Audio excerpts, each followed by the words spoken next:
Fala pessoal, uma notícia excelente para os investidores de B3. Ontem a companhia comunicou ao mercado que ela ganhou um processo contra a União Federal. Nesse processo, a União cobrava dela um valor de 5,7 bilhões de reais. Para vocês terem ideia, esse valor representa quase 10% de todo o valor de mercado da companhia. Ou seja, esse processo que ela acabou de ganhar, eu acredito que seja um motivo que vai destravar um excelente valor para a companhia, que eu já acredito que é uma das maiores oportunidades da Bolsa hoje. Inclusive, nós vamos ver no vídeo de hoje alguns motivos, alguns fundamentos que eu acredito que a companhia será uma das maiores pagadoras de dividendos de toda a Bolsa de Valores no futuro próximo. Mas antes disso, vamos aqui avaliar esse fato relevante que foi soltado pela companhia hoje e tentar entender o que foi que aconteceu. Aqui ela comunicou ontem no final da noite, né, que havia sido finalizado um processo que corria no CARF, que é um tribunal administrativo tributário, e essa decisão do CARF foi favorável à B3, cancelando definitivamente um auto de infração, ou seja, cancelando esse auto que havia imposto uma multa sobre a B3 em um valor total de 5,7 bilhões de reais. Esse processo ele havia sido iniciado em razão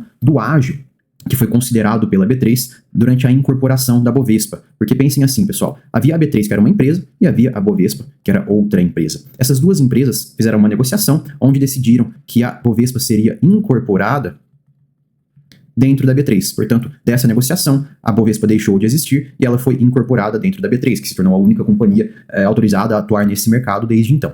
Acontece que, em razão dessa incorporação, foi gerado um ágio, que é uma representação contábil nos balanços da própria B3, em razão de uma diferença de valor de mercado, valor de incorporação da própria Bovespa, para o valor que ela era avaliada naquele momento. Isso gerou um ágio e a B3 se utilizou de instrumentos que são ajustes contábeis. Nós sempre falamos aqui no canal, né, pessoal, desses ajustes contábeis, que são instrumentos utilizados pelas companhias no lucro real, e lembrem-se que todas as companhias que possuem capital aberto, elas são empresas no lucro real, que, portanto, tributam, ou seja, possuem algumas partes de seus impostos que incidem sobre o lucro da companhia, como, por exemplo, a contribuição social sobre o lucro líquido e imposto de renda pessoa jurídica, que possui uma alíquota de 34% somadas. Esses tributos, eles incidem sobre o lucro real da companhia. Acontece que as companhias podem se utilizar de ajustes contábeis para reduzir artificialmente o lucro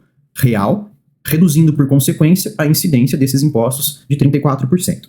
Esse instrumento, pessoal, é um instrumento legal, tá? Ele é previsto na legislação, por exemplo.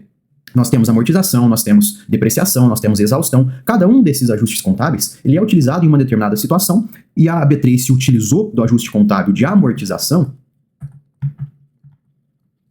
em cima desse ágio que havia sido, que era um resultado da incorporação da Bovespa.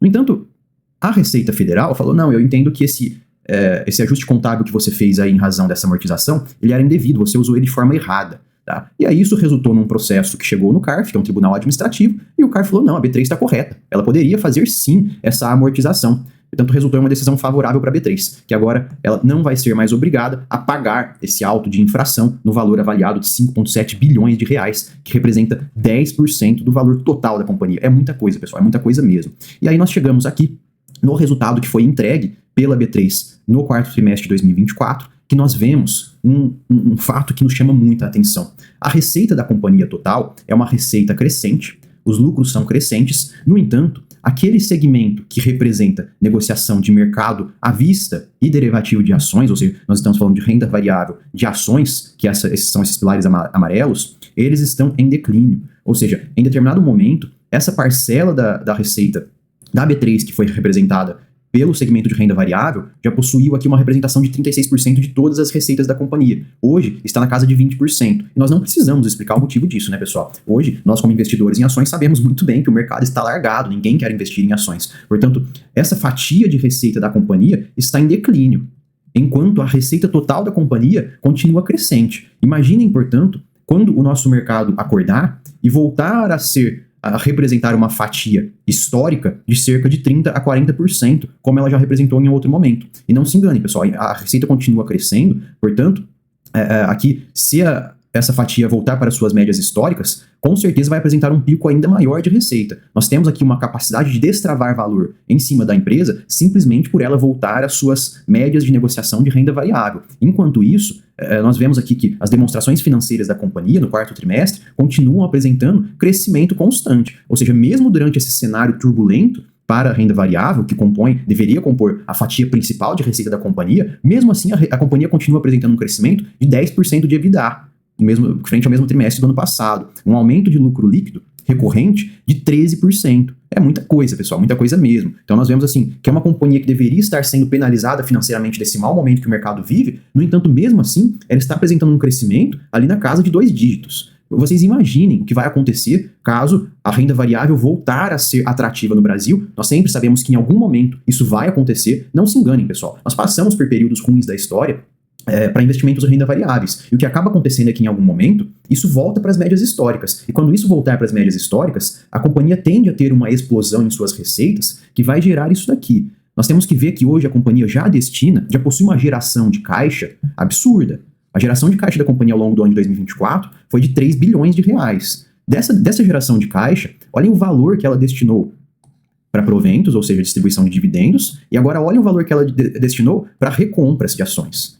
Se nós fôssemos somar esse valor de proventos mais recompras, que é o que está sendo destinado aos acionistas, eu entendo que muitos de vocês acham que as recompras de ações não beneficia vocês, acionistas, porque não é um dinheiro que está indo para o seu bolso, como o dividendo vai. Mas não se engane, pessoal, isso no longo prazo é uma remuneração que remunera tanto quanto os dividendos. Quando você faz a análise de remuneração total ao acionista, você deve somar esses dois valores, e nós chegamos a um valor anual que está sendo distribuído ao acionista de quase 5 bilhões de reais em forma de remuneração. Vocês imaginem, isso deve ser dito, pessoal, esse valor tão alto de recompra que está sendo praticado pela empresa é porque ela acredita que as suas ações estão muito baratas, tá? Portanto, vocês imaginem, se em um futuro próximo, se as suas ações deixarem de ser negociadas com um desconto tão grande e ela enxergar que não vale mais a pena fazer recompras, e apenas o fato dela destinar esse valor que está indo de recompras para proventos, pessoal, nós temos capacidade aqui de estar diante de uma empresa que hoje já estaria pagando um dividend yield frente ao preço atual de cerca de 11%, de 10% a 11%, já que um valor de 5 bilhões frente ao valor total de companhia,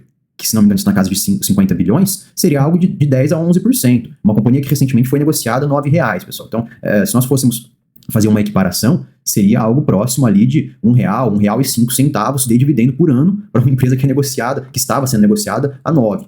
É mais do que 11%, né, de dividend yield. Portanto, é uma empresa que muitos se enganam ao dizer que ela tem um dividend yield baixo, que, portanto, ela não remunera o acionista, porque pode estar escondida por meio de recompras essa remuneração. Se isso daqui for destinado para remuneração por meio de dividendos, pessoal, se preparem. É uma companhia que vai pagar muito dividendo, muito dividendo. E aqui nós confirmamos isso. O retorno total ao acionista, essa linha amarela aqui que vocês estão vendo nesse gráfico, é a linha de payout, ou seja, aquela porcentagem do lucro da empresa que está sendo direcionada para os acionistas. A empresa dá mais do que 100% do que ela possui de lucro para os acionistas. E é lógico que isso daqui, como que ela consegue pagar mais do que 100% do lucro? Em razão de ajustes contábeis, pessoal, aquilo que nós vimos no começo do vídeo. Ela consegue apresentar um lucro abaixo do que de fato que ela recebe em seus caixas, porque ela se utiliza de ajustes contábeis para reduzir artificialmente o seu lucro, tá? Portanto, isso daqui, apesar de estar acima do que o lucro líquido, é sustentável ao longo prazo, porque está de acordo com a geração de caixa da companhia. Nós vemos aqui, nós confirmamos que a companhia, ela tem muito apetite para remunerar os seus acionistas, pessoal. Acontece que vocês não estão vendo isso, porque aqui na barrinha cinza, ó, é a fatia da remuneração por meio de recompras, e é uma fatia maior do que a de dividendos. Portanto, é uma companhia, olha ao longo do ano de 2024,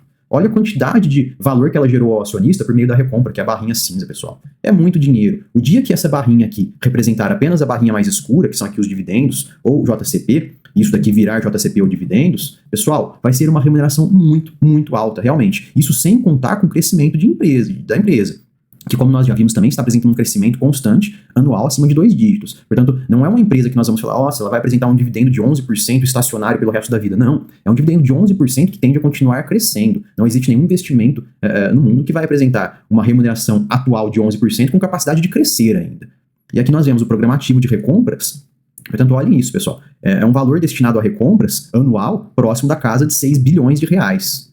Se nós fôssemos somar aqui todo o valor que foi gerado ao acionista em razão dessas recompras, daria algo próximo de R$1 por ação, que se em algum momento virar dividendo, podem ter certeza que vai ser uma remuneração extremamente forte. E se vocês puxarem no vídeo mais antigo aqui que nós temos do canal, aquele vídeo foi gravado, se não me engano, quando as ações da B3 estavam negociadas a um valor de R$9. E eu falei expressamente naquele vídeo, eu acredito que é uma das maiores oportunidades. Hoje, com essa alta em razão desse comunicado aqui que a empresa soltou, em razão desse fato relevante, se não me engano, a empresa já está sofrendo aí uma alta de uns 7 a 8%. Hoje acho que ela já está negociada acima dos R$11, pessoal. Portanto, daquele momento em que eu fiz aquele primeiro vídeo para agora, é uma companhia que já valorizou mais do que 20%. Isso sem falar nessa remuneração invisível por meio de recompras. É lógico que a esses preços, acima de R$ 11, eu talvez não compraria suas ações, tá? Talvez eu esperaria voltar ali próximo dos 9, que pode ser mais um ótimo momento de entrada. Como o mercado está largado, é provável que isso volte a acontecer sim. Mas enfim, que fique aí de lição, pessoal, que essa remuneração por meio de recompra de ações pode ser uma remuneração silenciosa que vocês não enxergam, tá? Então, fiquem de olho que se voltar a esses preços próximos da casa dos R$ 9, acredito que é uma excelente oportunidade. Deixem sugestões para os próximos vídeos, pessoal. Até a próxima. E não esqueça, uma vez formado o seu exército de dividendos, será questão de tempo até que os juros compostos lhe tragam a riqueza.